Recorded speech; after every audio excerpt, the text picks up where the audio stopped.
And welcome to a new episode of The Simpsons Did It. I'm your host, Steven Skolansky. And I'm your co-host, Robert Skolansky. And, I love my neighbor, I think. I like my neighbors. Oh, you're not a big fan? Are you kind of like the Homer to Ned neighbor situation now? No. No, you're not that bad. No. You don't say, shut up, Flanders. Not like your neighbor's name is Flanders or anything. No. But I feel like if you ever hated your neighbors, calling them Flanders just for fun would actually be kind of cool. I don't know if the neighbor would get it, but I think it would be funny.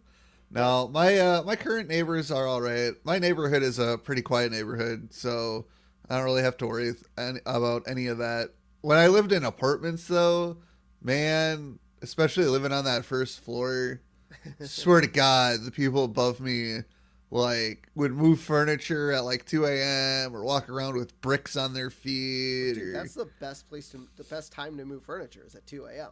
Yeah, that's when the furniture is the lightest. Dude, and the worst is when you have to work a morning shift at 2 a.m. and your neighbor's dog won't shut the fuck up. Yeah. So if you ever had an enemy that eventually became your friend? I don't think so. No? No, all my friends were always friends. Okay. Yeah, I mean, I've had some friends that have become enemies. Yeah, I've had that too. But I don't think it's ever been the other way around. I don't think I've ever hated anyone so much and then been like, oh, they did something nice for me. But then again, I guess I wouldn't necessarily call Homer and Flanders enemies. No, because Flanders loves everyone, and Homer just finds Flanders annoying. Exactly. So yeah. Yeah, this is season 5, episode 16. Homer Loves Flanders. This aired March 17th, 1994. It's a little late birthday gift to you, Steve. Oh, and a good happy St. Patrick's Day.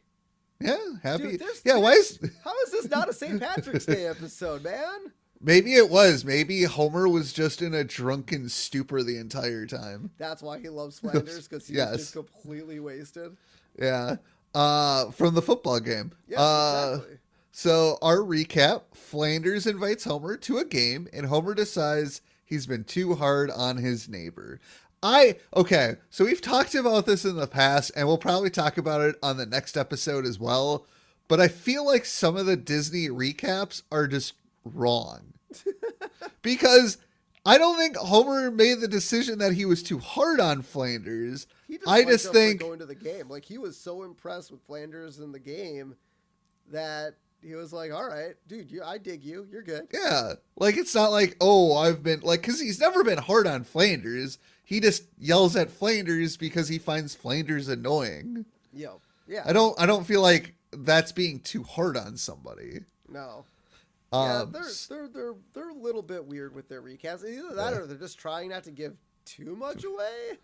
Oh, but they've done that before in recaps. They have, yeah. So, I don't know. So, the chalkboard gag this week, I disagree wholeheartedly with the statement, where Bart writes on the chalkboard, I am not delightfully saucy. I think Bart is very delightfully saucy. His teacher does not think so, or Principal Skinner does not think so. No, especially in our 100th episode, which is going to be coming up here in a couple weeks. Yeah, we're on episode. What is this? 90. What do we got? 98. So 2 weeks, guys. Yeah. 2 weeks, and we're going to be at episode 100. So happy centennial to us. Yes. Couch gag this week. There are 2 identical couches in the living room, and the Simpsons run in, and I think they're aliens because they're able to split themselves perfectly down the middle, and each half sits on the couch, the other couch. But did you see that when they split in half, they swapped sides? No. Yeah, so the left side of the Simpsons bodies went on the right couch, and the right side of the Simpsons bodies went on the left couch. I mean, that would make sense because their backs were to us. Well, no. But if you split apart, you would be divided and go to your couch in front of you. They crossed over, so their halves. Yes, because it's a mirror image. Otherwise, it's not like so. Like since they're not facing us, so if you split it and they turned around, but they didn't. Their front halves would be together. Okay. So they have to switch couches. Yep, I wasn't thinking that. No, you're right. They didn't sit backwards. No, that's okay. I didn't even catch that. I just saw that their sides were reversed. Good catch. Okay, good catch. I did not think about that.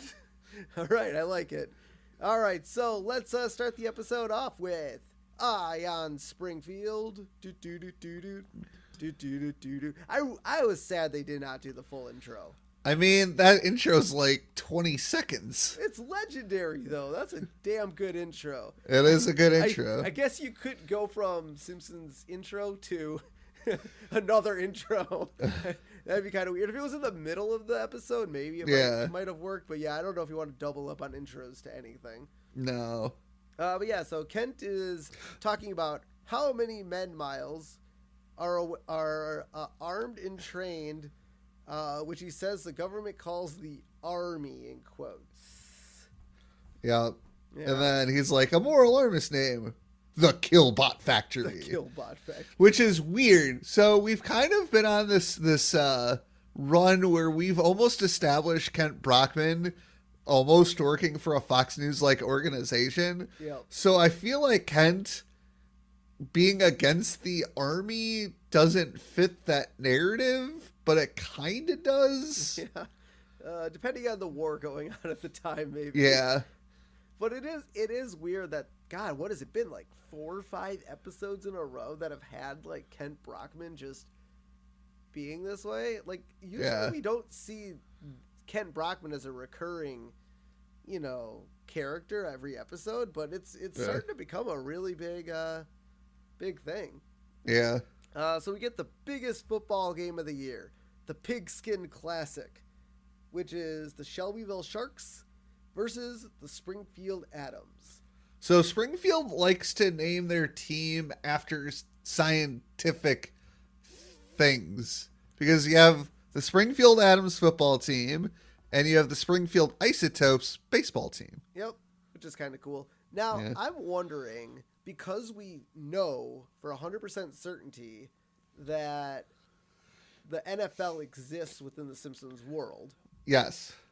Is this kind of like, remember, in Racine where we grew up, we had like the Racine Raiders. Yes. Is that kind of probably what this is? Kind of like a minor league, not really NFL affiliated, probably type of football?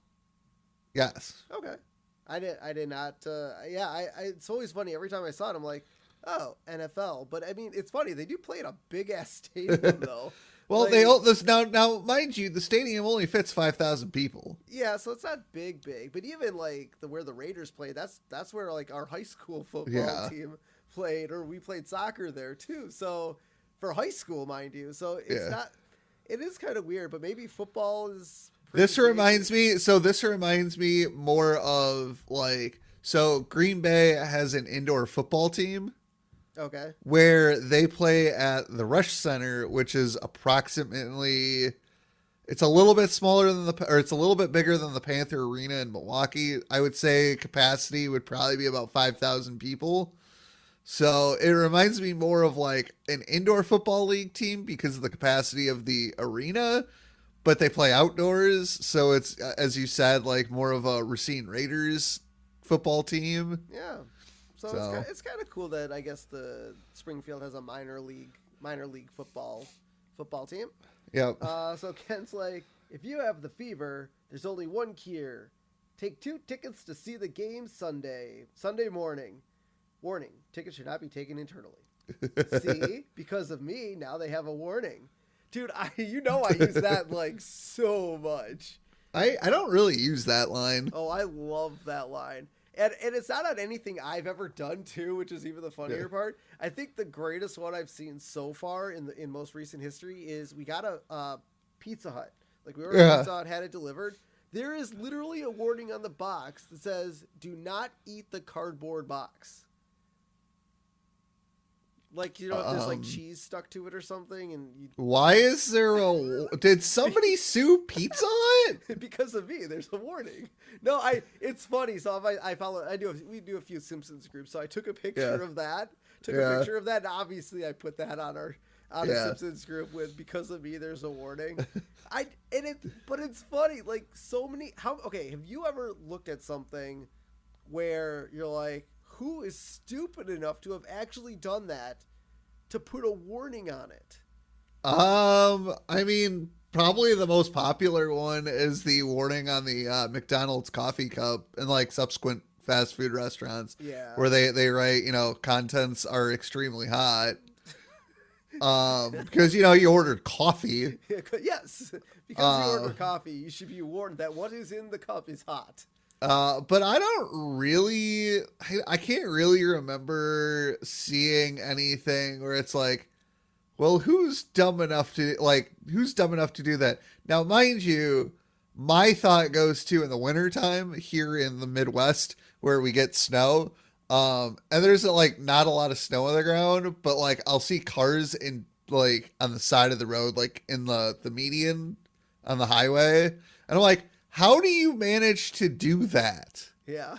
Because like I never see it happen, but I always see cars like spun out and it's like, morons, it snowed, the roads are slippery, go less than the speed limit. Yep. Yeah. So, but no, I've never really seen any signs. Yeah. So I like how Bart wanders in. He's like, here, Dad, I got 2 tickets. And Homer's like, all right, take them. Free wig with purchase of a large wig at the town wig center. And boy, Homer just didn't even think, but he just thought Bart had 2 tickets to the game, even though apparently they're not on sale yet. The thing was literally just announced. Yeah. And so Homer yells at Bart and then sits back down and thinks about getting a free wig. And then his daydream, he gets the wig in the style of Marge's hair. Like, I don't think any wig shop would have Marge's hairstyle. Why not? It's a wig. Maybe. And then I was like, I don't need her anymore. Oh my God. Hey, I mean, if you're dressed up like your wife, yeah. I mean, if that does it for you. Yeah.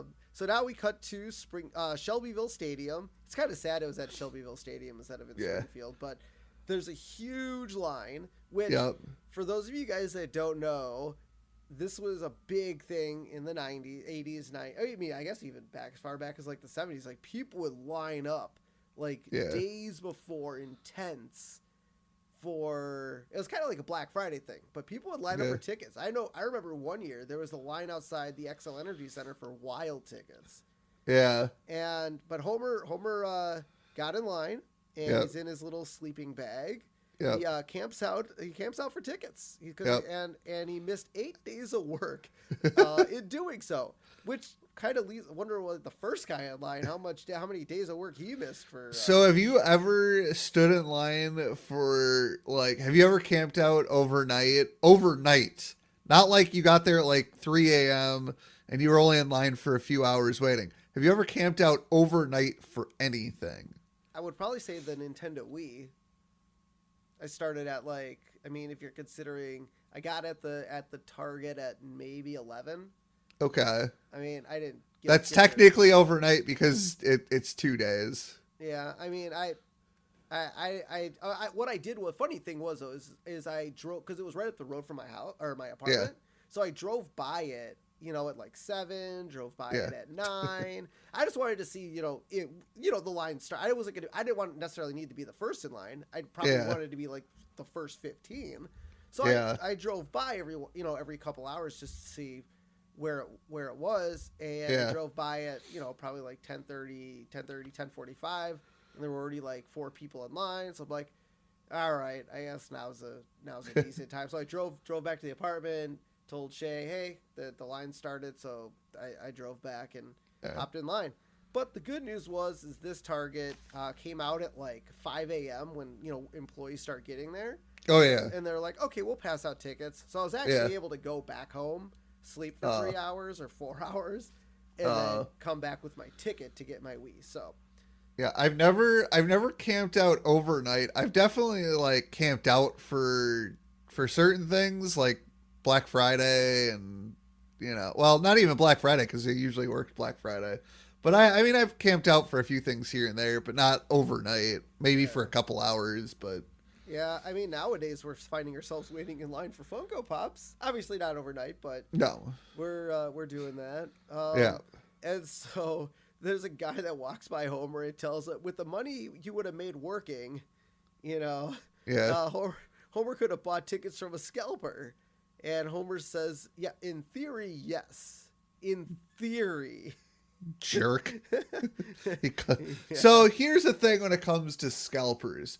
Yes, he could have bought tickets from a scalper, but obviously the scalper needs to make money.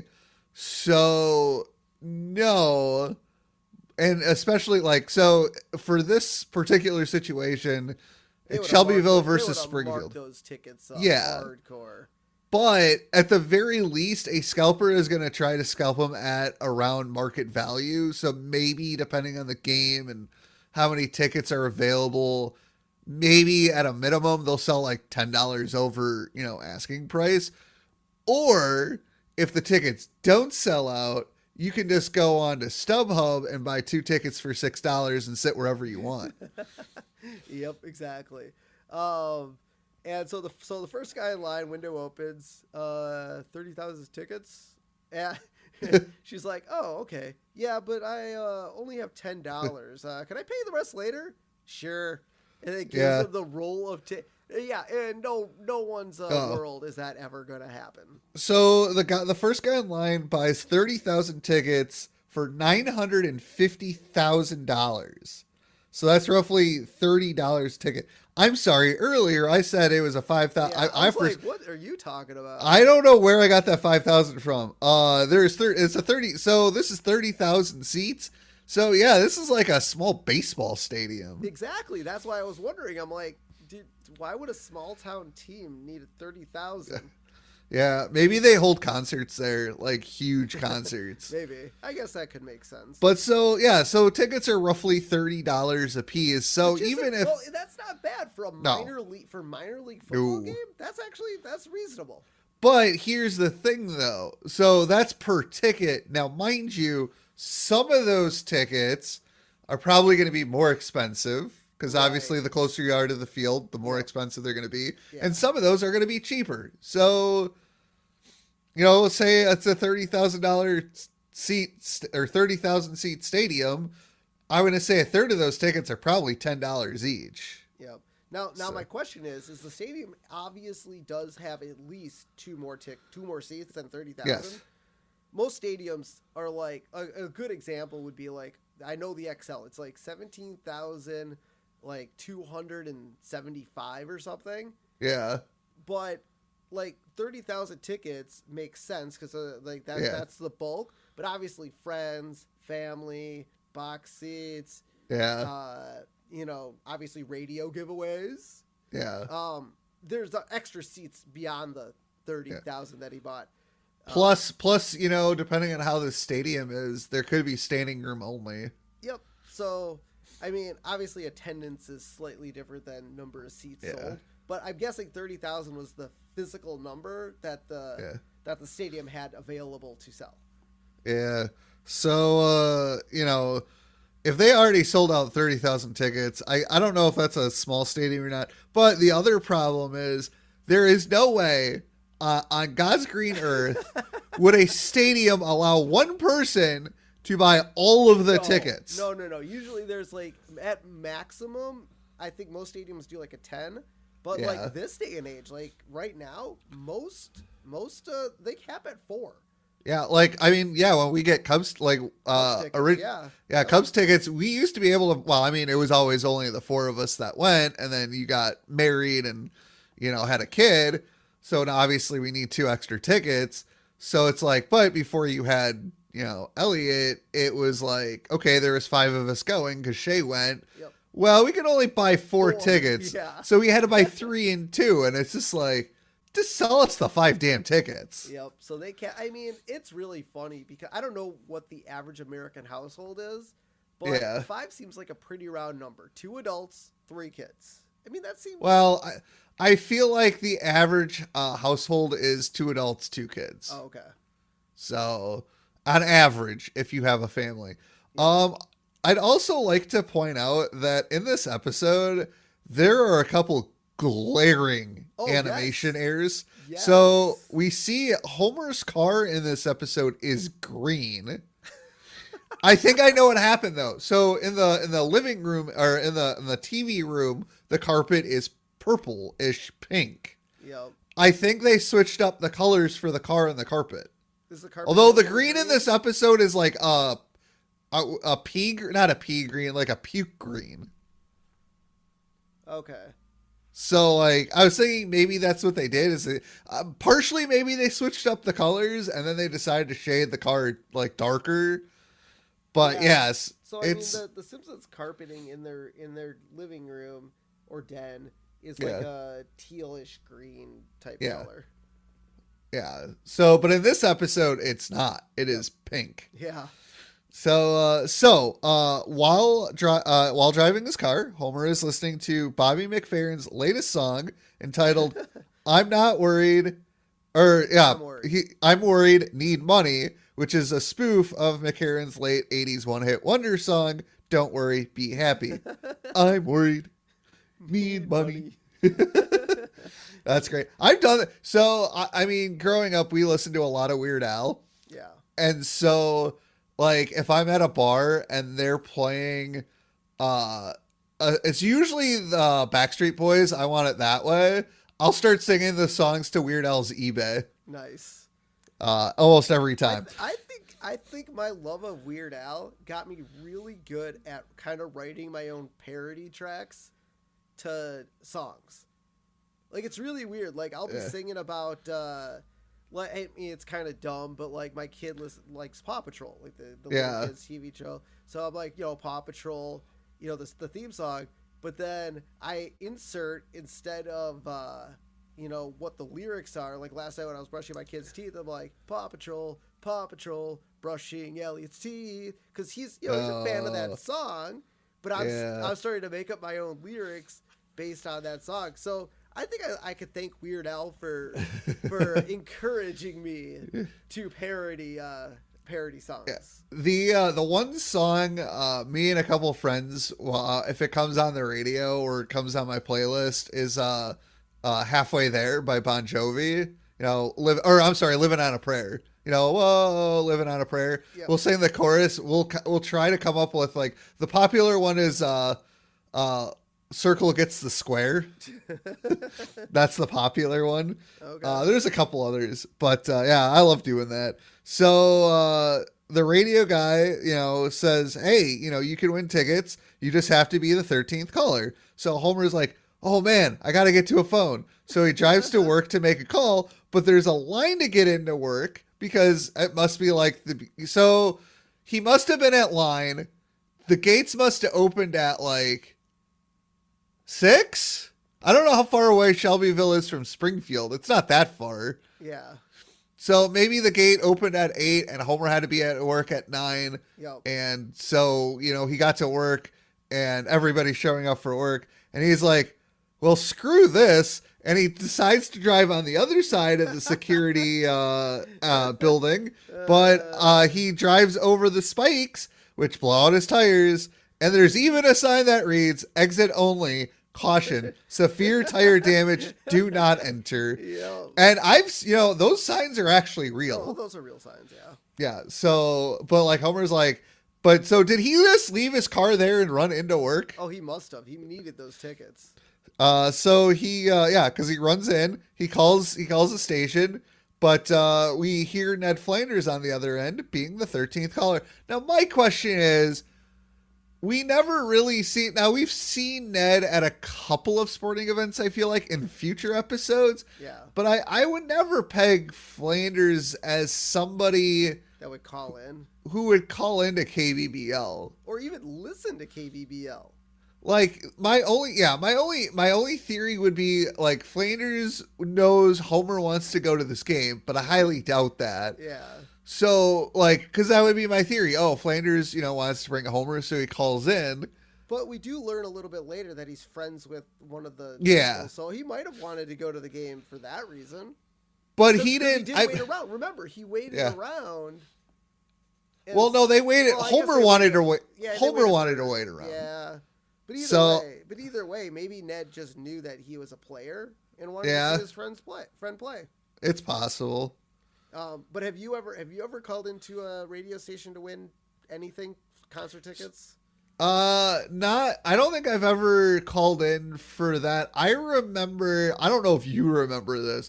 We were kids. I think you were in middle school. I was in elementary school. And we called into a radio station because they were doing like a birthday contest. I think it was for my birthday, but it was like the day before. And we called in. I think we got through, but we had like freaked out and we hung up. Do you remember that? No. Yeah, that memory just popped in my mind. But I've never really tried to call in for contests. I don't really listen to the radio all that much anyways. I've been tempted to. Like, one of the radio stations up here, every afternoon, they have a segment called My Three Songs, and they play 3 songs that have like a theme that go together. And like you call in and be like, oh, this is the theme, and you win stuff. But I've never tried. Yeah, my morning radio station does like free screening passes for like movies. Okay. Area. And I've called it's like 22nd call or 30th call, or I'm like, yeah. So I literally have that radio number speed dialed on my home screen on my phone. Yeah. Never once do I get through. I don't even know how that works. Like I honestly, I'm like, so I dial. Does the computer know what number call? Because it's literally a busy signal. It's not even. It's not even a recorded message. It's like you dial it and it's a busy signal. Well, I mean, maybe you're calling into a real phone. But how does it know what number caller you are? Somebody's sitting at the phone and counting the number. That'd be a fun job. But but there was one time where they were doing free concert tickets, and they do it at and you had to be like a number caller. Yeah. They do it at like during rush hour, so it's like 4:30, 4:45. Yep. So I called in as soon as like the song was over. Like as soon as I knew the next thing out of the DJ's mouth was going to be this caller. So the song ends, I dial the number, I get the guy. So the guy actually answers the phone. I'm like, oh, did I win these concert tickets? I haven't announced the concert promotion yet. We're going to do it in just a minute. And I'm like, what? But I finally got through.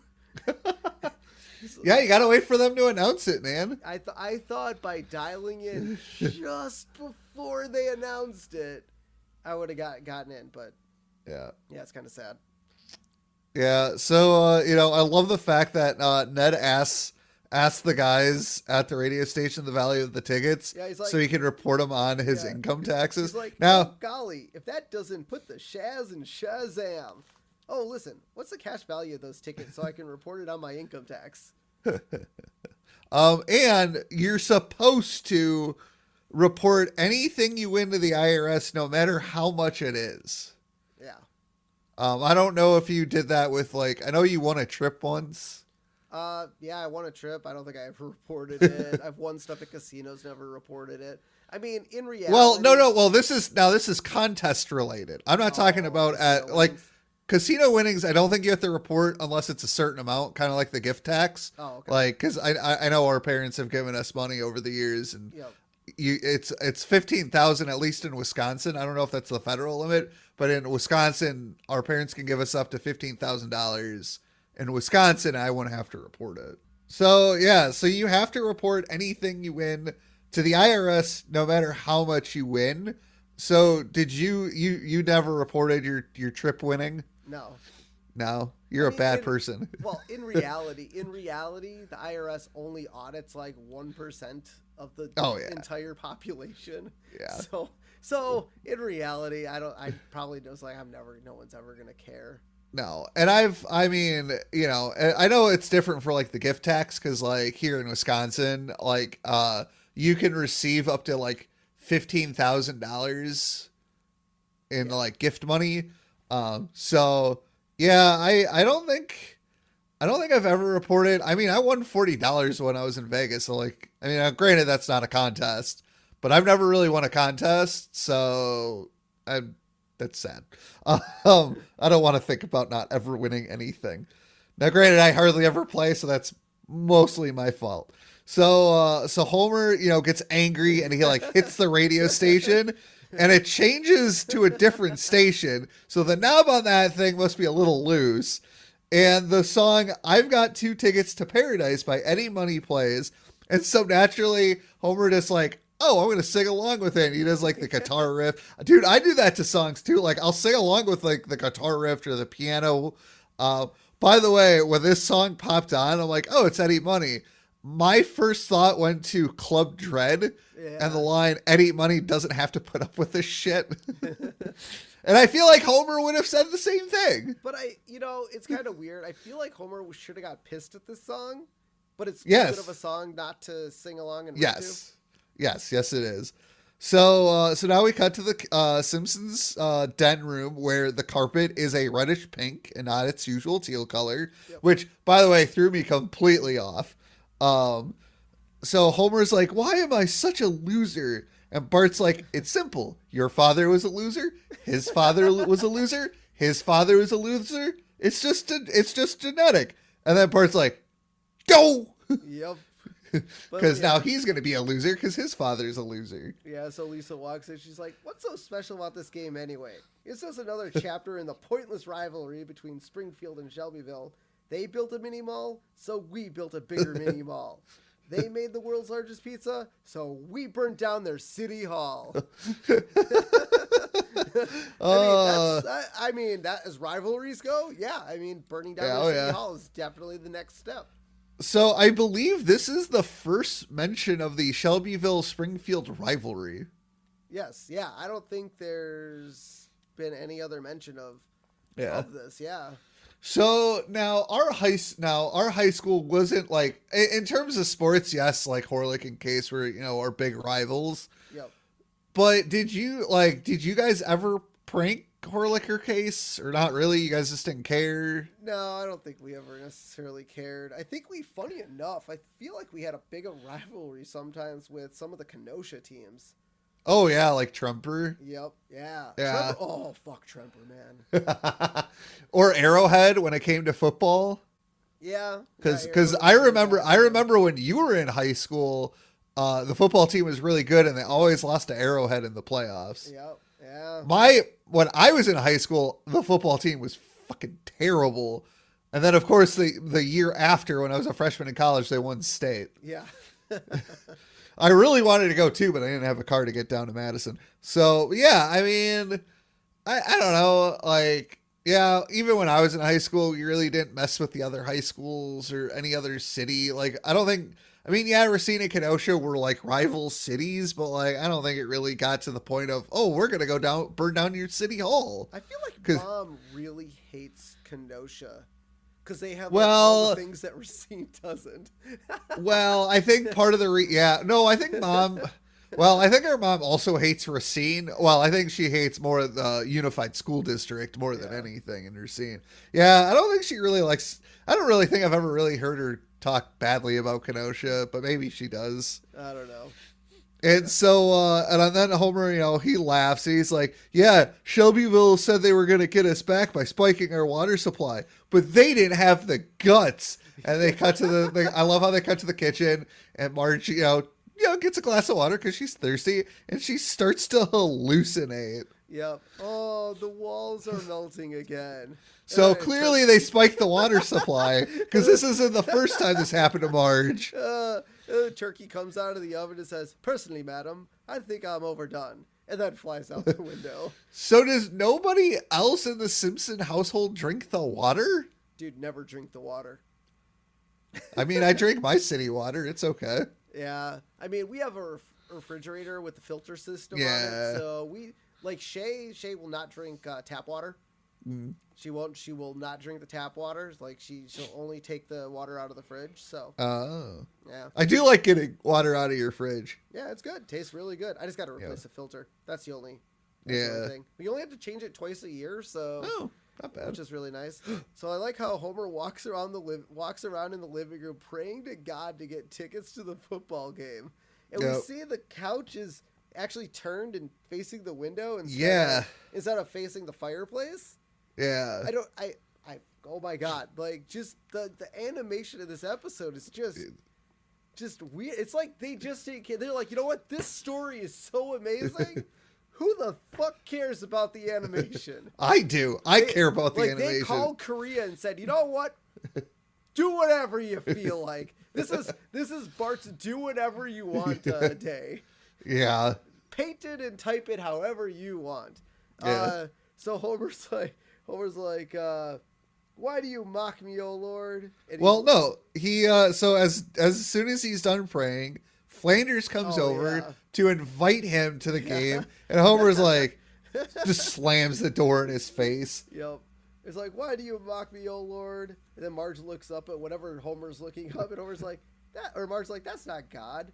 That's just a waffle that Bart tossed up there. And then she knocks the waffle off the ceiling with a broom. Homer catches it, and he's like, oh, I know I shouldn't eat thee, but... And he takes a bite of the waffle. Sacrilegious. No. I think he says sacrilegious. Yeah, sacrilegious. Yes. Because it's sacrilegious, but it's also apparently still delicious. Oh, it was. Well, I don't know if I'd want to eat a cold, covered in syrup waffle off the ceiling, but... Well, it depends. Did Bart just toss it up there that day, or has it been stuck up there for like a week or so? Because I feel like if he just threw it up there that day, it would be fine. But if it's been up there for like a week, now as we see in the next step, spoiled food doesn't matter. Homer will now eat a week-old sandwich if he needs to. And as we'll see in the next episode, the Simpsons get really messy. Yeah. All right, so Homer sneaks over to Flanders' house in the middle of the night, and he has a lead pipe in his hand, and he rings the doorbell, but Marge sticks her head out the window and catches her. She's like, are you planning to hit Ned Flanders over the head with that pipe and take the tickets? No. Yes. So Flanders opens the door, and Homer decides not to kill him, or hit him in the head with a pipe. It's like, I'll go to the game with you, Flanders. Ned says, oh, get out the Crayolas to color it, because I'm tickled pink. Yeah, to color me tickled pink. Yep. And so Ned notices Homer carrying the pipe, and he asks, like, were you going to noggin, what was it? Were you going to give my noggin a flogging? Yeah. And Homer's like, yeah. And they both laugh. I don't know if I would laugh about that. Like if somebody I knew came up behind me and then like had something to hit me over the head, and then they decided not to do it, and I was like, were you about to hit me? And they're like, yeah. I'm like, get the fuck out of here. Yeah. So at the game, they're walking in together, and Homer notices Lenny. Oh, no, they're driving. Or driving. Yes, that's right. Driving. Well, getting to the game. Driving to the game, and they notice Lenny and Carl, and he's like, "Hey, Ned, duck," and because Homer doesn't want to see, them with, a loser almost like Ned Flanders. Yeah, Lenny. He didn't want Lenny and Carl to see Homer with Ned because he thought they would think he was a loser. Yep. And so he shoves Ned's head down, and they drive past Lenny, and Carl's like, must be one of those American robot cars. No. God, you're terrible at this. So Carl points out that Lenny points out that he thinks Homer got one of those robot cars. The car crashes, and Carl's like, oh, must be one of those American robot cars. Yes. Either way, I had it right. No, you didn't. So now we cut to the locker room where Burns is giving the team a pep talk, which I'm assuming Burns either is the owner of the team or part owner of the team. Yeah, I would assume owner. Yes. And he's telling him that there's a crippled child in the hospital that wants them to win the game. And Burns says, I know this because I am the one who crippled him. Oh my God, that's so great. Because that's such a Burns thing to do. I mean, he could have just lied. I don't. He could have, I don't. but think I feel like Burns takes pleasure in telling other people this stuff. Yeah. Oh, that's good. So now we see that Ned's ticket said he won. On You the, you skipped over a scene. We oh, find out that sorry. Milhouse. Yep, sorry. Sorry, I scrolled up a little bit on my phone. So yeah, so then we cut to the hospital and we find out that the person that Burns crippled was Milhouse, and he says he hopes the team wins. Otherwise, Burns said he wasn't coming back. No, Burns said he was gonna come back. Oh, To cripple him more. cripple him more. Yes. So it's Milhouse's fault if the team loses? Yes. Well, that's not right. Have you met Mr. Burns? No, I feel like if the team doesn't win, Burns wouldn't pay for his medical bills. No, he says otherwise Burns said he was coming back to finish the job. He's going to murder Milhouse. Yes, but if the team does win, is Burns going to pay for his medical bills because he was excited? No, because Burns is an asshole. Oh, okay. And so we cut to Ned and Homer getting to their seats, and we find out they're front row on the 50-yard line, which... Those are really good seats. Those are good seats. I would think most radio stations wouldn't have the pull to get no, probably good not seats like that. So yeah, I'm assuming you went to some Gopher football games while you were at college. Yes. Did you ever? Now, did you only sit in the student section, or did you actually ever get tickets to sit on the 50-yard line? Or well, no, I mean, student tickets were $1 million cheaper than anywhere else in the state. $1 million cheaper, huh? Well, I don't know what real tickets cost, but I got the student package where you get tickets to every single game. Oh, okay. Yeah, I mean, I've been to a few Packer games. I've never sat 50-yard line. I've always sat either by on one of the sides by kind of the end zone, which honestly, I've never been to, I don't know what is it, TCF Bank Stadium where the Gophers play? Yeah. I've never been there, but most football games I've been to, because I've been to some Badger games and I've been to quite a few Packer games. I've never really had a bad seat. Yeah. At a football game. I can understand, if you sit behind, the goalposts, but, because you're higher up, you can't see all of the field. But, if you sit on the sidelines, those are just fantastic tickets wherever you sit. Yep. Yeah. So, yeah, the radio, I don't know how I want to know how the radio station got those 50-yard line tickets. And front row? Front row? Who does that? But yeah, so we see Homer brought a beach ball to the to the game. I've seen that before. Yeah, so he blows it up, hits it out into the crowd, and then someone in the stand throws a beer can at Homer and hits him in the head. Yeah, because they're in Shelbyville. Well, yeah. I mean, how does Homer think that's going to play out when you're not the home team fans? Yeah. So this next part, knowing they're in Shelbyville now, maybe Mayor Quimby wanted to attend the game because represent Springfield, because that happens. Mayors make bets and all that. So Quimby happens to be in the same row as Homer and Ned with his two security guards right behind him.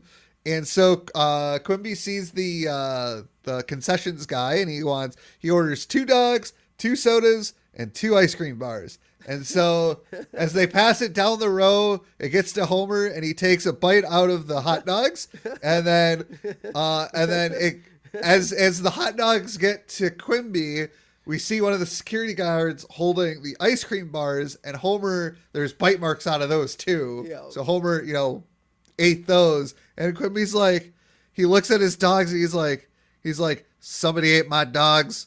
I want answers. Yeah. Have you ever thought about that when food gets passed down to you at games? You've been like, you know what? I kind of want to take a sip of this beer. I kind of want to eat this guy's hot dog. I think maybe in my younger days, in my 20s, that thought zoomed across my mind, but I'm like, no, I was raised better than that. Hey, this guy just passed me $20. Whoops, it never made it to the vendor. Yeah, because they can't notice you taking that $20. Yeah, or the change as it comes back to the guy. Yeah. Yeah, I've never done that. I've never seen anybody do that. Yeah, I think maybe once in my life, I've been to a sporting event with some friends, and maybe one of my friends ordered a beer and I took a drink out of it.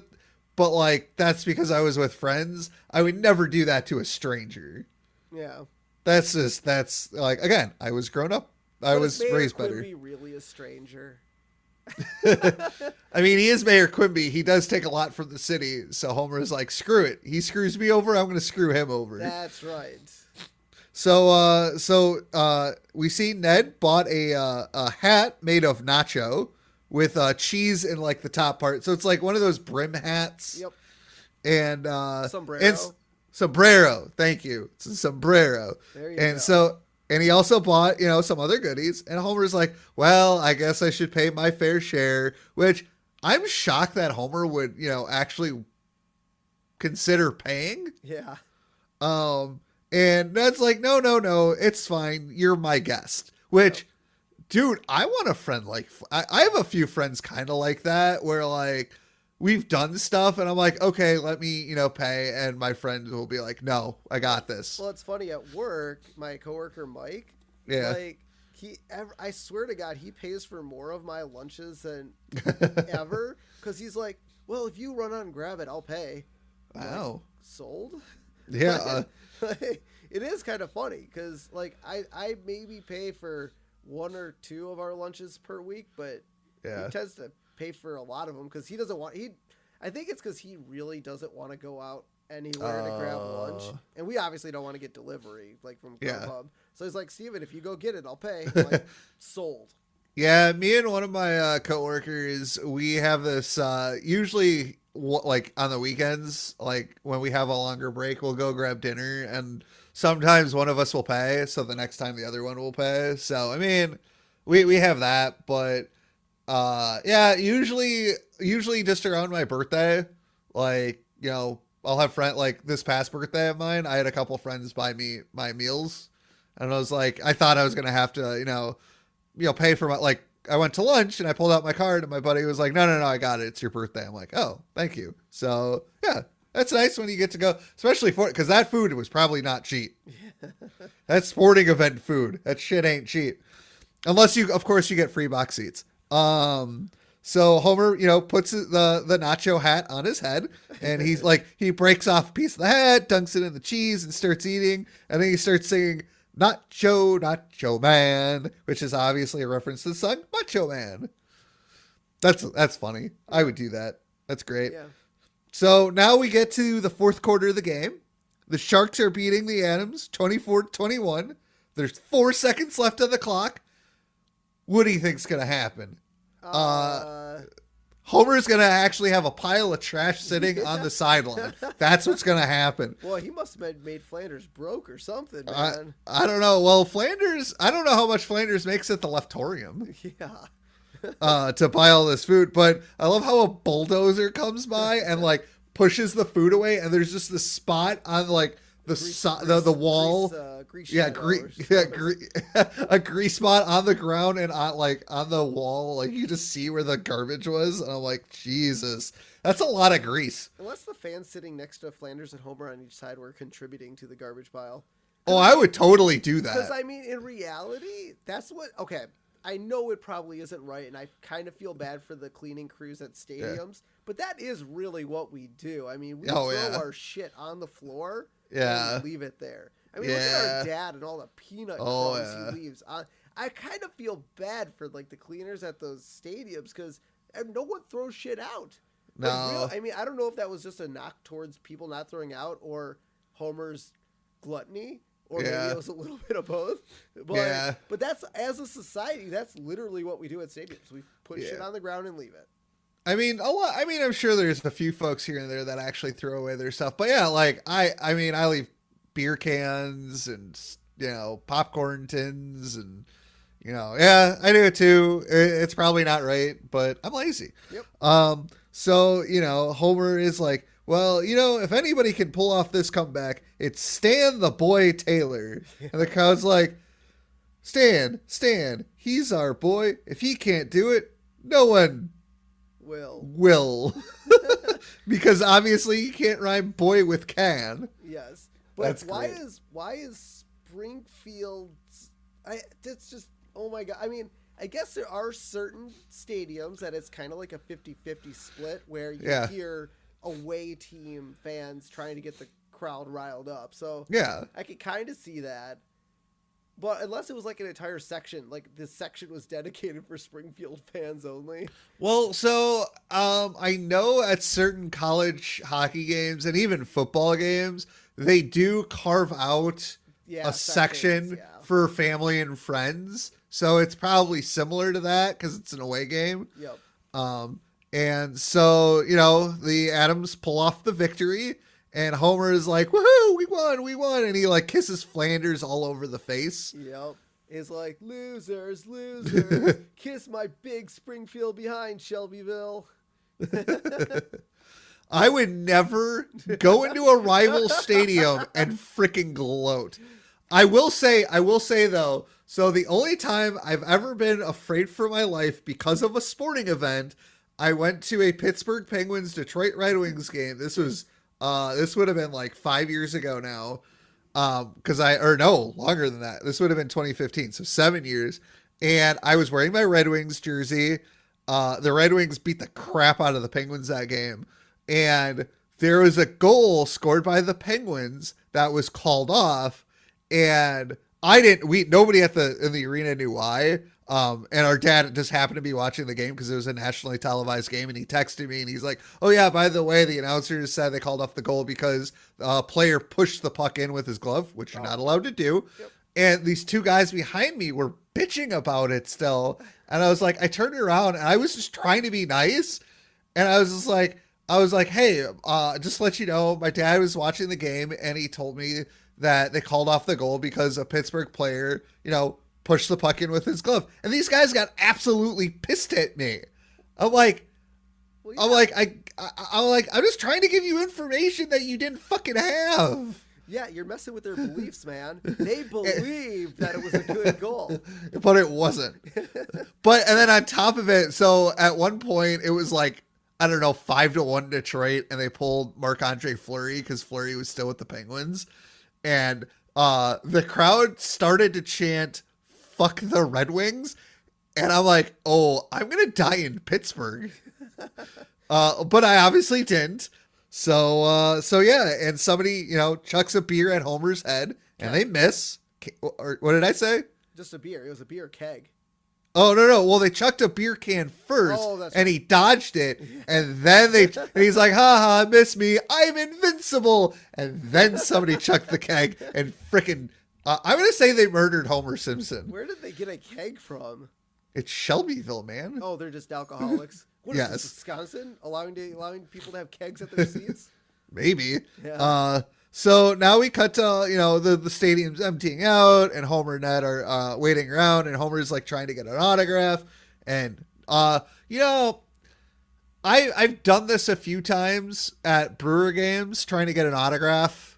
And I know people do it and, some players are fine with it. Some aren't. And I get it if but here's the thing. They won the game. So I feel like players would be more inclined to want to sign autographs. Yeah, instead of them losing. Yeah. And so, but nobody wants to sign Homer's football. And so he calls them all fat, stupid jerks. And they all stop and turn around. And Ned's like, it was him. And he's pointing at Ned and he blames Ned. And Stan Taylor recognizes Ned, which apparently, because as Stan tells Homer, Ned saved his life. And Stan explains he used to party all night and sleep with lingerie models. And he's like, well, until Ned showed me the Bible and I could have more. And professional athletes always wanting more. Oh my God.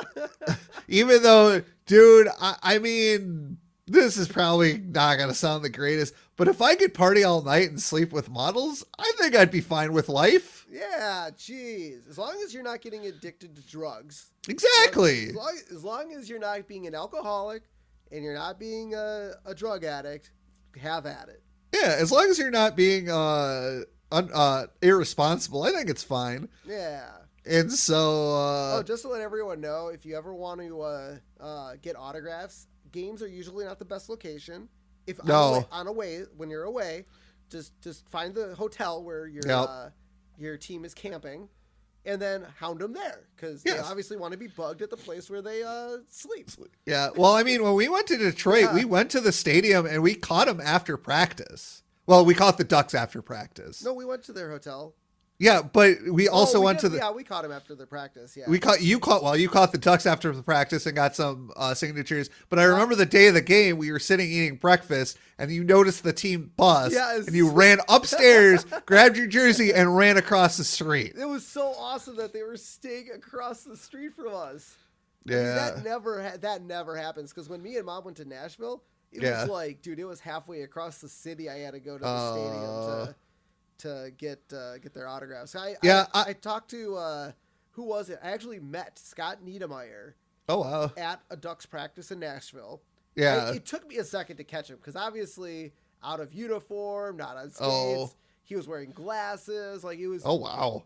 But like I kind of looked at him. I'm like, he looks really familiar, and he's obviously with the Ducks. And I don't know if you know this, but he's a coach for the Ducks now. Yeah. But I look back, I'm like, that's Scott Niedermeyer. So I actually went up, got it, asking for his autograph, and I was talking to him for a minute. I'm like, you don't happen to know where the Ducks are staying? And he actually told me their hotel. So that's. Oh wow. Yeah. I wouldn't have done that if I were him. I mean, I'm a fan. I mean, I think it was like, that's the point. You're a fan. Well, no, but I'm a nice fan. I'm not one of those insane fans, especially one of those insane fans that bring like an entire book of cards or I think that's chintzy.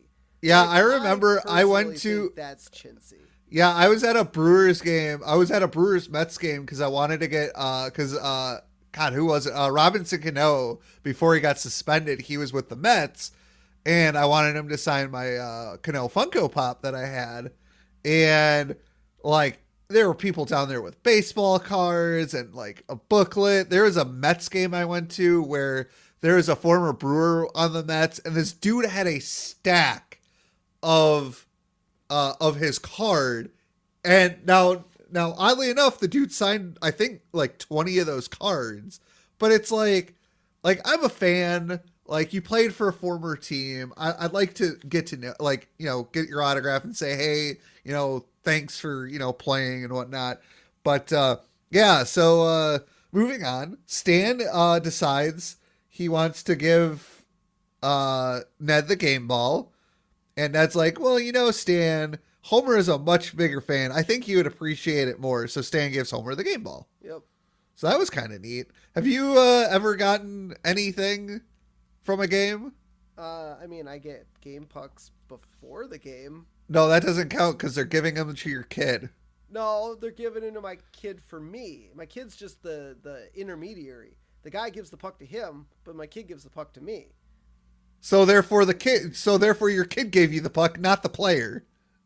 Well, you're stealing from your kid. I hope you're ashamed. Dude, why do you think I had kids? To go to baseball games or hockey games and get free shit? Because kids have more power than adults do. Yeah, I've never really I've gotten a foul ball once, but that was given to me by another fan because she was like, I already have like 4 of these. So I'm like, okay. Oh, that's a lie. The coolest thing I've ever gotten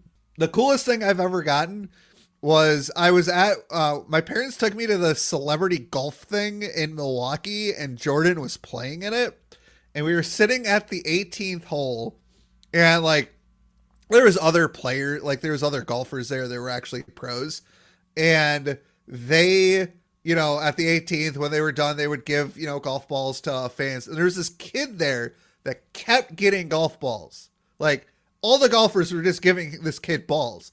And so me and this other kid were like on the opposite side, and Jordan plays through, he finishes up, and like we looked at his caddy and we're like, hey, don't give that kid any more golf balls. And so his caddy gave me and this other kid a golf ball that Jordan played with. Nice. So that was kind of cool. I really wanted to try to get an autograph, but like as we were trying to like do it, there was just a group of people around Jordan. Well, yeah. Because I mean, it's Jordan. Yep. And so Homer's like, oh, thanks, Stan. Now I have 4 children. I'm going to name you Stitch Face. That's a little creepy. Homer likes it a lot, so you know. Okay, would you ever name a sporting object and say it was one of your children? Probably not. But it's Homer. Yeah. He wants to have another kid. And so, Homer's like, that's the nicest thing anyone has done for me. What about your wife giving you kids? Nah, I think Game Ball's definitely better. Yeah. So now Ned and Homer are driving out of the stadium, and they drive by Carl and Lenny. And Ned's like, oh, I guess it's time for me to duck again. And Homer's like, no, you're my friend, and I want everyone to know about it. So he yells out of the car. He's like, this is Ned Flanders, and he's my best friend. No. He's like, I want everyone to know. This is Ned Flanders, my friend. And Lenny's like, what do you say? I don't know. Something about being gay. Yeah, I don't like that joke. That's not funny. a good joke.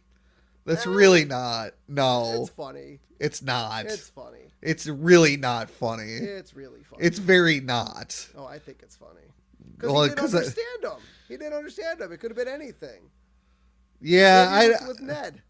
Who yeah, knows?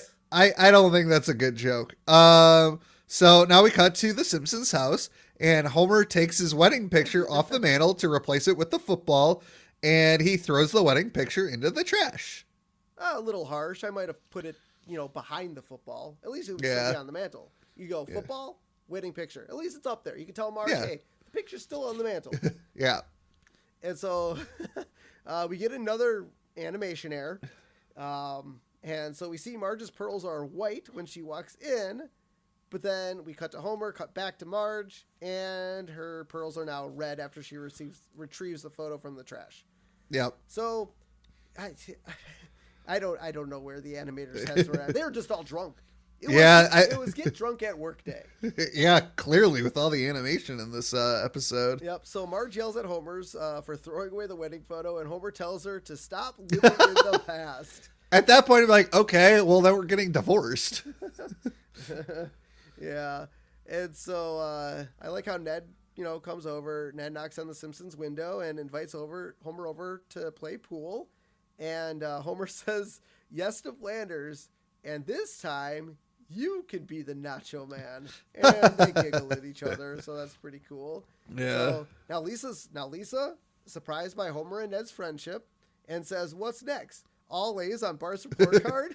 And then Marge, Lisa, Bart all laugh. And then Bart realizes, wait a minute, that's not funny. But it's true. Yep.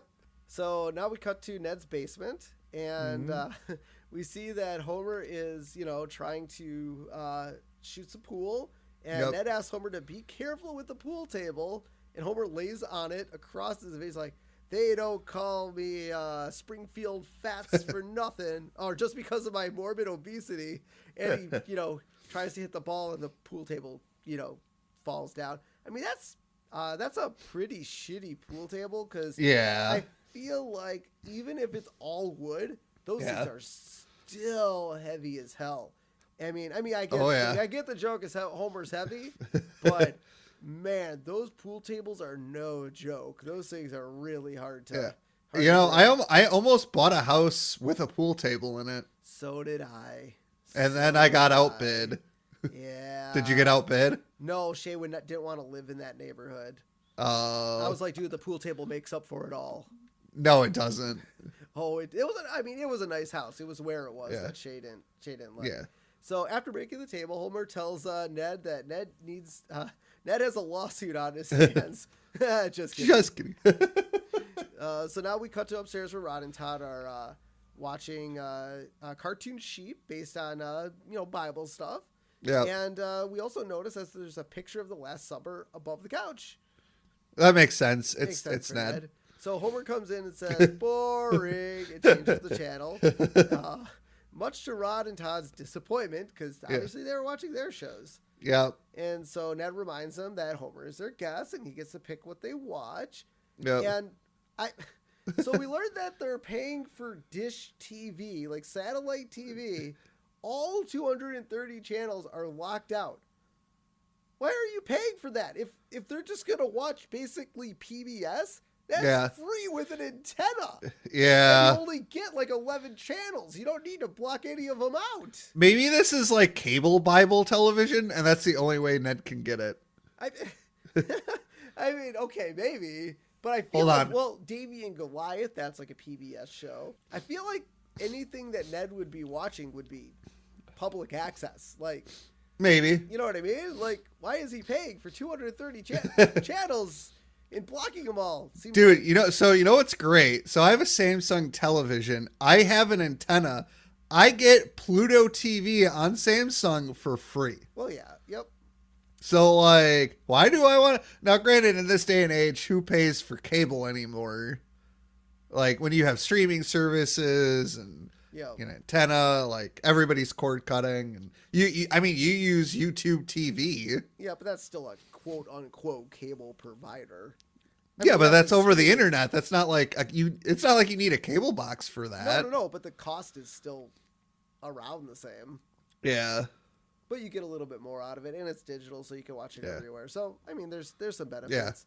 So I like how, the night's ending, Homer's gonna go home, and Rod and Todd are like, "Good night, Uncle Homer." Aw, Uncle Homer. And so Homer tells Ned that since he got to spend time with, getting to know his family, he wants Ned to spend time with his family. That's nice. Yeah, so why not bring him to Moe's? Because when you're at Moe's, you're family. Exactly. Oh wait, that's Olive Garden's. That's Olive Garden. So Homer introduces Ned to his best friend. No, he introduces him as his best friend. His best friend, that's right. And Mo says he doesn't want Ned at the bar because he thinks Ned thinks alcohol is evil. Yeah. Because yes, alcohol is slightly evil. So Ned recognizes Mo as the guy who goes to the hospital and reads to sick children. And yeah, we get a flashback of Mo at the hospital reading. I forget, was he reading Flicka? I think he was reading Flicka. Was that it? Because I think that was the book. Okay. That was the first book he read to the Yeah. kid. And so we cut back and Mo grabs Flanders. He's like, if word gets out, your last words will be muffled by your own butt. Yep.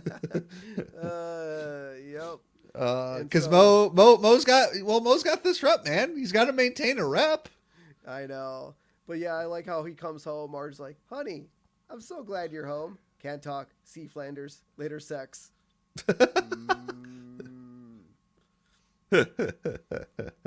Oh God, Homer is a terrible person. Not anymore. He wants to be with Flanders. Yeah, he doesn't want to be with his wife. Still makes him a terrible person. But Homer loves Flanders. Yeah, so now we cut to the Flanders house where Ned and their family are praying over their food because, Ned's Christian, and that's what they do. And Homer walks by and he's like, "Ooh, can I join you?" And just climbs through the window. Yep. And so he's like, I love how he takes food off of everybody's place and he does nibbles them. Yeah. Well, he doesn't want a scarf. He wants to be at least cordial about it. Yeah. Even though he's breaking into somebody's home to steal their food. Exactly. So Ned tells Homer he can't chat right now because he has to go do charity work. And Homer replies, "Oh, a judge made me do that once too. Stupid lack of public urinals." Because yes, public urinals should be attached to the outside of buildings. Well, no, I think he's talking about porta potties. Oh. Because he got caught for public urination. Yeah, that's what I was saying. Urinals on the outside of buildings. He had to pee on the building. If there was a urinal attached to the outside of the building, it wouldn't have been bad. But it's still in public. Fair enough. And so Homer is like, "I'll come with so you don't have to suffer alone." I don't think Ned is suffering. You did forget one thing. I gotta mention one thing. The blessing that Ned gives. Oh, I do have that. So he blessed the grocer for this wonderful meat, the middleman who jacked up the price, and let's not forget the humane but determined boys over at the slaughterhouse. Oh boy. So yeah, there you go. That's Ned's Ned's prayer. That's a good prayer. Yeah. So yeah, so Homer, doesn't want Ned to suffer alone. And Ned's like, "That sounds super duper." But he obviously says super duper in a way where it's not actually super duper. Yep. Because he's realizing Homer is being annoying. And so we go to the Helter Shelter, which is founded by Father James Helter. That's kind of funny. I mean, my first thought went to the words helter Oh, skelter. that's obviously what it was a rip on. Yeah. So, Homer and Ned walk in, and as Ned is putting up his coat, he leaves to leave Homer alone for a second. Priest comes up to Homer, and he thinks Homer is a homeless man, which, I don't know, he's wearing a collared shirt and blue jeans. And he didn't look too dirty. Yeah. But it was more the smell. Yeah, because so the priest, comes up to Homer, and he's like, "Oh, well, why don't we get you a change of clothes, and let's see what we can do about that smell." And Homer's like, he's about to tell him he's not a homeless man, Yeah. but he's like, you know what? Free clothes, free shower, why not? I'll take it. And so we cut back, and Homer goes to Ned, and he complains about being at a soup kitchen for only 15 minutes. We've been here for 15 minutes. Let's go. And Ned's like, well, Homer, maybe you would be happier to be at Moe's. And Homer's like, for some reason, Moe's is always closed on Wednesday. And I don't know why. And we cut to behind Homer, where Moe is sitting, reading to the homeless, and he's reading the book Little Women. Yeah. And they were no longer little girls. They were little women. Yeah. I don't know if that's actually how the book ends. I don't think so. I was supposed to read Little Women, and then I didn't. Yeah. And so Homer is like, notices Ned is just kind of like handing out the soup like one bowl at a time. And Homer's like, I can do it faster than that. And he just like ladles the soup in the bowl and like does it super quick. And there's a photographer there who sees it.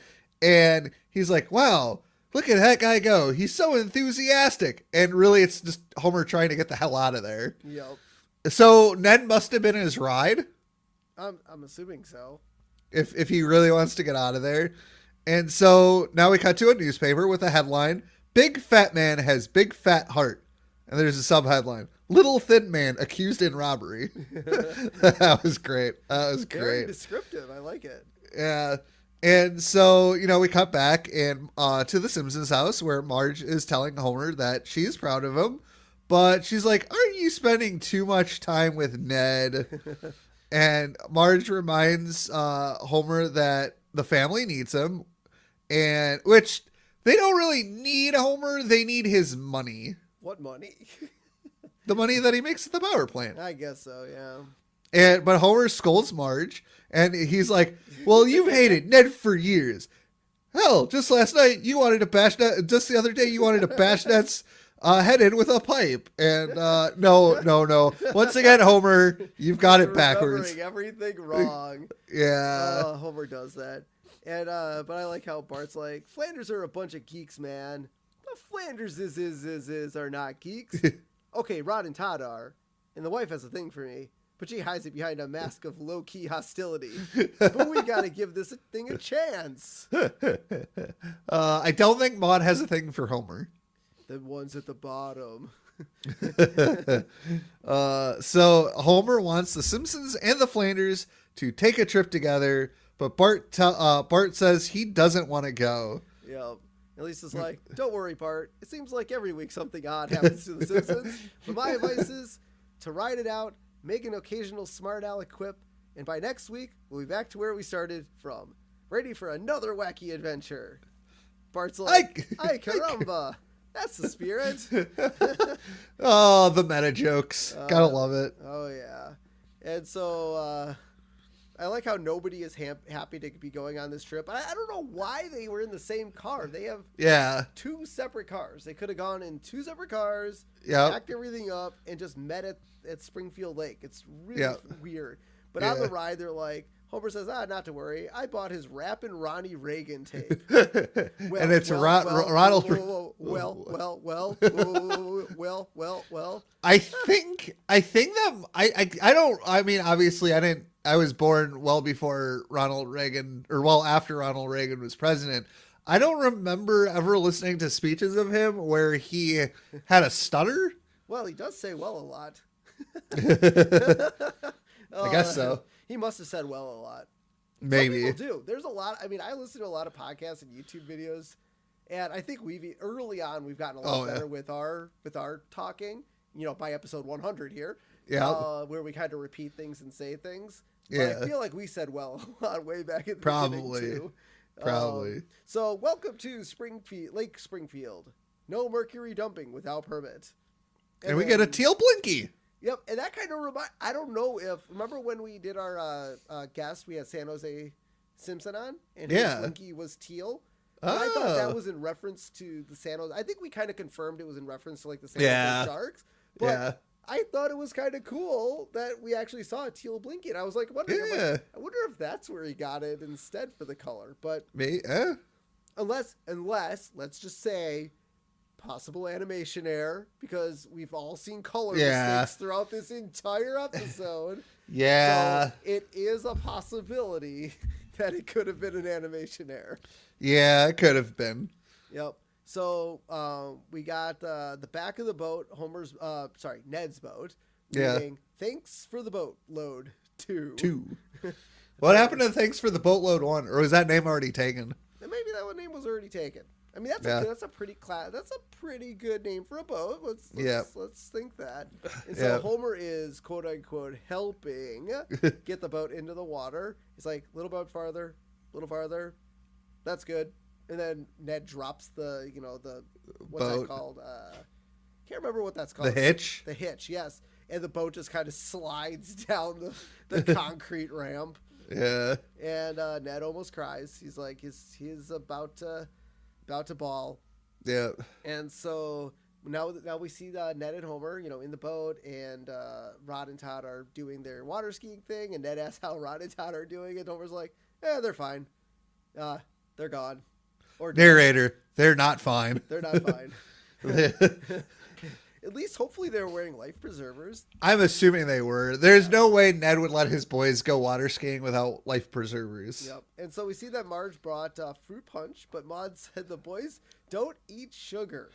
And so I looked this up. So, she's like, the boys aren't allowed to eat sugar. And now, first of all, if you eat fruit, there is glucose in that. Yes.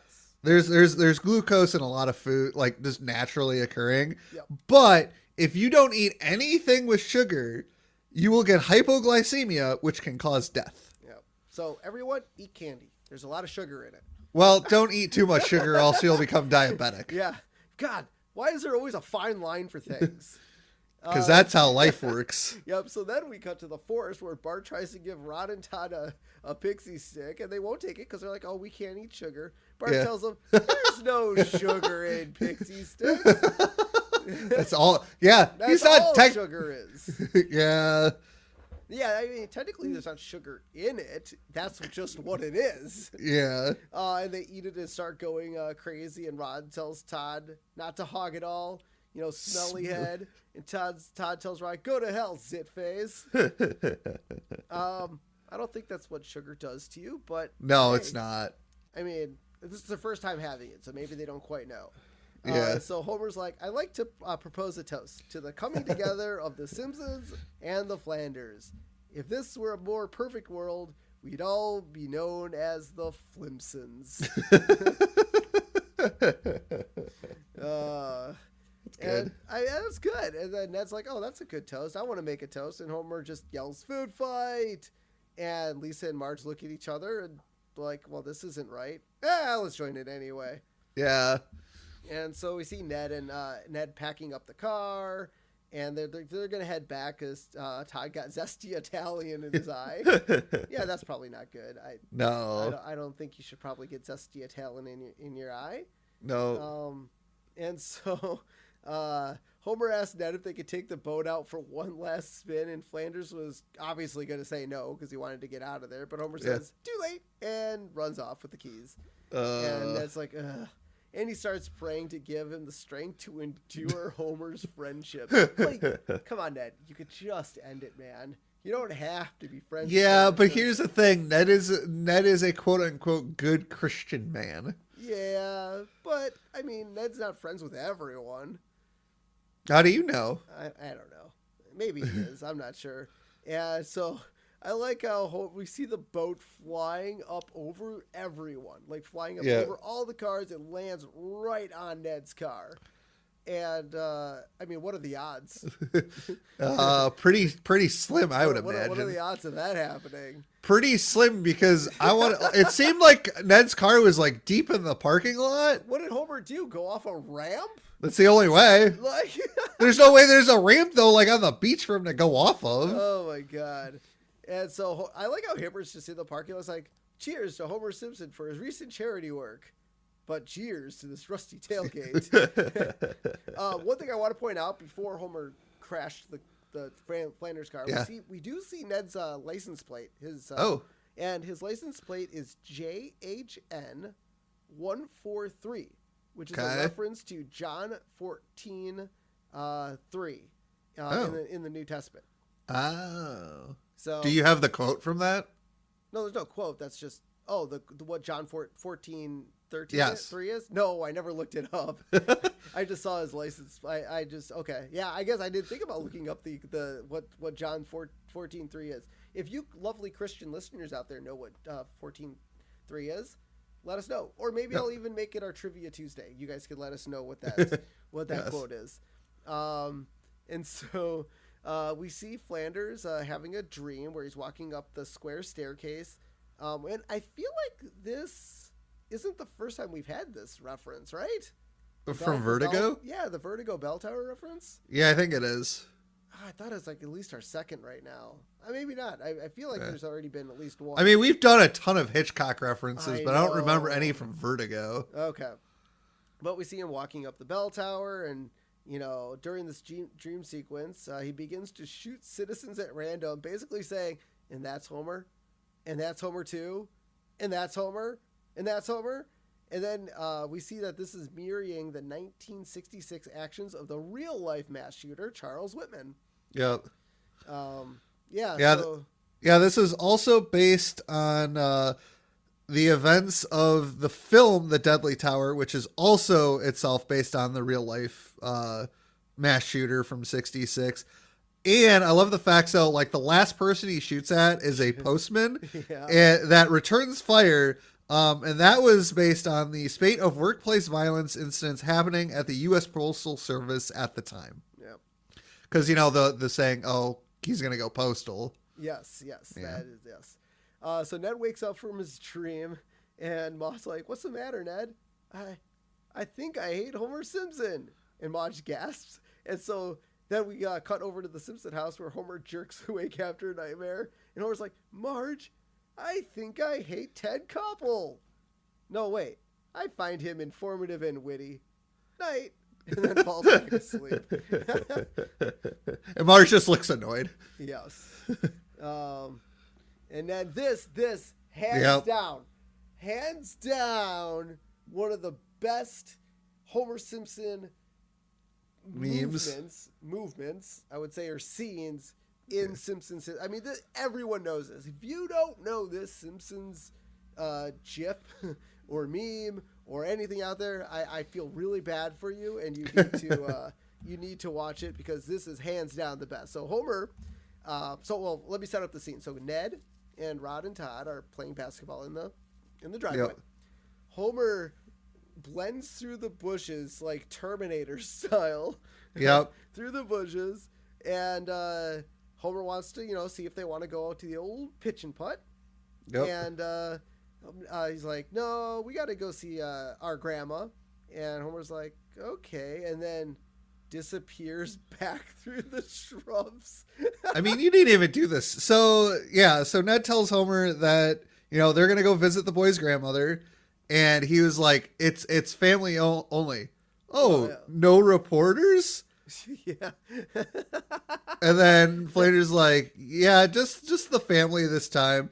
And then he disappears. Yeah, this meme is mostly used for sports, where like you'll see like somebody will wear like the uniform or like a hat of one team, and then they'll get eliminated from the playoffs, and they disappear as they come back out as a different team. I love it. And so as Homer backs away into the bushes, Todd's like, oh boy, grandma. And Ned's like, we're not going anywhere. But you said, sometimes to keep from hurting someone's feelings, we have to say things that aren't exactly... And then Rod's like, lies make baby Jesus cry. Oh God, that's great. Yeah, this whole scene is fantastic. It's so good. Yeah, yeah, one of the better memes out there from The Simpsons, I would say. Yep. Outside of the say the line, Bart. Yeah. I think that's yeah, they're 1 and 2. I don't know what order. So yeah, so Homer, comes back over to invite Flanders to play some mini golf, but they get in the car instead and like just drive through the garage door to get away from him. And Homer chases them down. And he's holding golf clubs in his hand, and it's the same way as the T-1000 in Terminator 2, where he's like running after the car. Yep, Robert Patrick running after the what's his name? The Terminator? The Terminator. Or no, yeah. Kyle Connor. Kyle Connor. Yeah, they're in the car running away, and he's just like quickly running down the street. Yeah. And so this leads to Homer using the clubs to grab a hold of the car in the same manner that Robert Patrick does in Terminator 2. Yep. Faster, faster, Daddy! He's gaining on us. I'm going as fast as I can. This car is a Geo. No, Maud's like, can't this thing go any faster? No, it's a Geo. Oh my God, it's so funny. Have you ever driven a Geo? No, I have not. Neither have I. I don't think I've ever really seen one. No, I've seen a Gremlin, but not a Geo. Yeah. So, Ed is like swerving back and forth to get Homer off the car, and he makes a sharp turn, and Homer falls off and goes, "Oh, I don't think he saw me." Really? Really? You don't think he saw you? No, I don't think he saw him. Oh my God. So then, Ned is so relieved he got rid of Homer, but Yeah.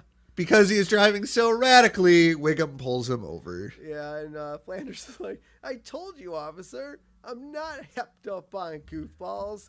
Yeah, right. And then we see a church bus pass by as Flanders is taking the sobriety test, and Lovejoy from the bus is like, Ned Flanders, I never would have imagined. And then the other people on the bus gasp in surprise. And Flanders obviously is embarrassed, loses his balance, and falls down. And Wiggum's like, high as a kite, everyone. Goofballs. And, now, here's the thing. The fact that Ned fell over, he was standing on one leg. Yeah. Like, I mean, anybody is going to fall over, if they're on one leg for too long. Yep. And this is like Edward G. Robinson from the Ten Commandments. So this is a movie moment, from the 1956 version of the Ten Commandments, where Wiggum's like, where's your Messiah now, Flanders? Yeah, I mean, that was pretty cool. And so now we cut to the First Church of Springfield. Did their sign look different to you? I guess it looked different to me. I didn't notice. But the sign says loosest bingo cards in town. Yeah. And so Ned and the family are walking up. He's like, I can't face them. I can't, but Maude reminds him, this is a house of, so Ned and the family are going up to the church, and Ned is like, I can't face them. And Maude reminds Ned that the church is a house of love and forgiveness, which it's supposed to be. I mean, so they walk into the church, and someone like whispers, oh, the fallen one. And then another person's like, oh, the evil one. And then, I bet he's the one that's been writing Homer all over the bathroom. Why would Ned do that? Did they forget who Ned is? Yeah, they probably did. But Homer's like, hey, Flanders, over here. I got us some kick-ass seats. Yeah. So Lovejoy comes up. He's like, well, before I begin my sermon entitled What Ned Did, Lovejoy's like, I'd like to congratulate Homer on his recent charity work. Which, didn't he only do the soup thing once? Yeah, just one time. And so he was like, oh, well, let's do a silent prayer. And Homer, they're doing the silent prayer, but Homer is breathing through his nose, which is causing a whistling sound, which he probably has maybe a deviated septum or something, or just, after falling down all the cliffs he's had, I would be surprised if he had one. Yeah. And so, because of the whistling, it drives Ned insane, and he screams, "Breathe through your damn mouth!" Yeah, he's like, oh, can't you see this man isn't a hero? He's annoying. Very, very annoying. Oh, yeah. And so Mrs. Helen Lovejoy's like, oh, he's just jealous of Homer. Yeah, and Moe's like, oh, the guy's just hepped up on goofballs. And then like, let's sacrifice him to our god. Come on, we did it all the time in the 30s. Yeah, and so Homer comes to Ned's defense. Yeah, he's like, stop it! How dare you talk about Ned Flanders like that? He's a wonderful, kind, caring man. Maybe even more caring so than me. There have been times when I've lost patience with him, even lashed out at him. But this man has turned every cheek on his body.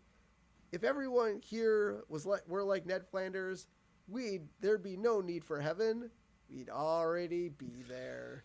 Yeah, I mean, Homer gets it. He's seen Ned. He's hung out with Ned a lot. And I love how, everyone comes up to apologize to Ned. Yep. And so, we find out Ned and Homer are still friends, and they decide to go play some mini golf. Yeah, so Bart and Lisa, Bart asks Lisa what happened. And Lisa says, well, maybe this means the end of our wacky adventures. And then God, we get the little subtitles on the screen following Thursday at 8 p.m. Which is that I think this was this was the last season, I believe, or maybe season 6 was the last time they were on Thursday nights. Yeah. And so Homer comes in and says his Uncle Boris died and left him his old country house. But there's a catch. It's haunted. And so then Flanders walks by his window and says hi to Homer. And Homer's like, get lost. And then they sitting on the couch or just by the window or something. Yeah. They both sigh. They're like, oh, thank God. Everything's over. Back to normal. Yep. And so the next thing is they go to the haunted house. And Homer says, see, there's nothing to worry about. And then they all scream. This is a good episode. There's some really funny moments. The shrub meme, that's iconic at this point. However, with that being said, there just seems something off to me about it. It's a really good episode. I don't know. I don't know if this really meets the threshold for me for a 5. If it was on, would I watch it? Yeah. Would I seek this episode out? I don't think so. I don't think I would seek it out. So I'm going to give this a 4 sprinkles. It's really good. We don't do half points here, so it's got to be a 4. Yeah, I mean, I love this episode. I'm actually going to go 5. Everything's coming up Millhouse. I mean, I just love this episode from start to finish. I love the contest stuff. I mean, that stuff's hilarious. Like Homer trying to get the tickets, him trying to get the tickets at the stadium and failing. And then obviously it just turns out Flanders has to be the one to do it. But it turns into a great friendship. It almost, takes Flanders down a peg at one point because, Homer's the big man on campus now, but it all winds up good in the end. We see that the Simpsons wacky adventures can continue next week. Obviously the Bush meme.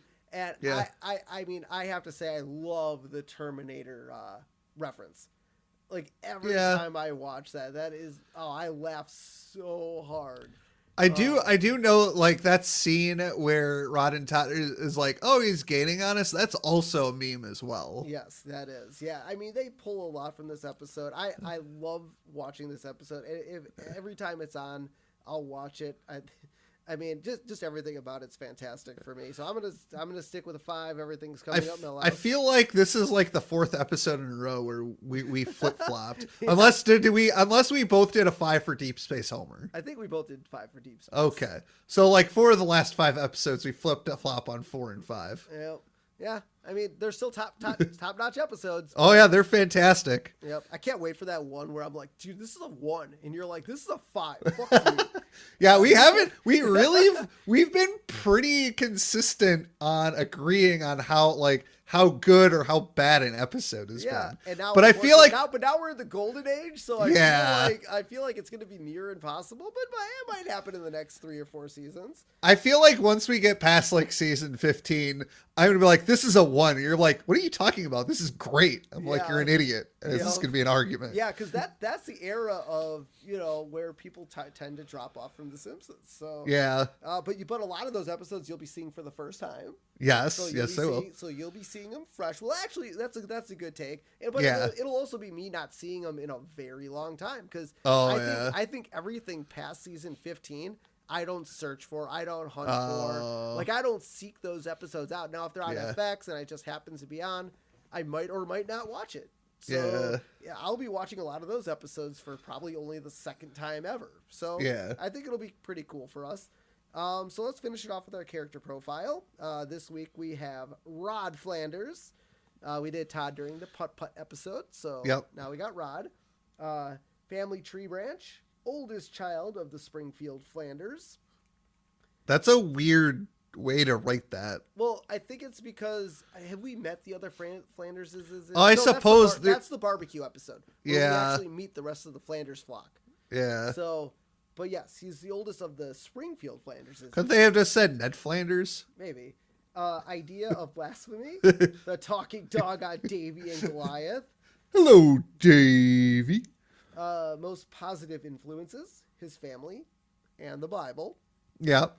His worst influences, Homer and Bart Simpson. Yeah.